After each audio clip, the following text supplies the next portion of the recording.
समस्तीपुर। पत्नी के मौत के कुछ देर बाद ही पति ने भी प्राण त्याग दिए। मामला नगर निगम क्षेत्र के कोरबद्धा वार्ड 37 का है, जहां सेवानिवृत्त सहायक लोको पायलट 95 वर्षीय जयकिशन राय की पत्नी रामदुलारी देवी की शनिवार रात मौत हो गई। पत्नी के मौत से मर्माहत जयकिशन रात से ही पत्नी के पार्थिव शरीर के पास बैठे रहे और अपने जीवन भर के अटूट प्रेम को याद कर बिलखते रहे। रविवार सुबह स्वजन और आसपास के लोग रामदुलारी के पार्थिव शरीर को उठाकर अंतिम संस्कार के लिए ले गए। इसके थोड़ी देर बाद ही अचानक जयकिशन की तबीयत खराब हो गई। किसी डॉक्टर के पास पहुंचते उससे पहले ही मौत हो गई। यहाँ पे आज मेरी दादी का पहले देहांत हो गया, उसके बाद उसके 2-3 घंटा बाद मेरे दादाजी भी गुजर गए हैं। और आज हमको भगवान की भक्ति का मतलब एहसास हुआ है। वो लोग जब तक जीवित थे ना, वो अपने राधा स्वामी का पूजा करते थे, ठाकुर अनुकूल चंद्र जी का। और वो जब तक मेरी दादी, जब तक उसके देह में ताकत था, तब तक खुद से खाना बना कर उनको भोग लगाया करती थी। शायद उन्हीं का मतलब ये पूर्ण प्रताप है ना कि आज मेरी दादी सती हो गई है। मेरी दादी पहले गए सुहागन चली गई, उसके बाद मेरी दादा भी थोड़ी देर के बाद चले गए हैं। ऐसा थी रामदुलारी देवी और ददिया ससुर थे जयकिशन राय, जो रेलवे से रिटायर थे।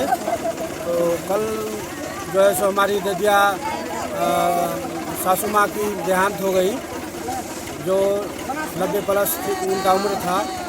और जब हम लोग उनका दाह संस्कार करके लौटे, तब रास्ते में ही थे तो पता चला कि हमारे ददिया ससुर जी भी गुजर गए हैं। और वो भी, उनका भी उम्र लगभग 100 के करीब, 95 के करीब ही था। तो ये हम लोग के लिए लगता है कि ये ऐतिहासिक है, सौभाग्य की बात है। एक चरितार्थ होता है ये शब्द कि साथ ही साथ निभाएंगे।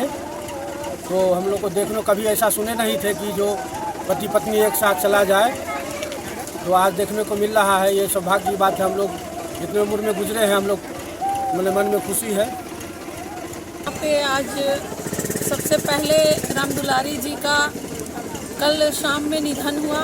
उसके बाद आज जब उनका दाह संस्कार करके उनके परिवार के लोग आ रहे थे, तब जानकारी मिली कि उनके पति का भी देहांत हो गया है।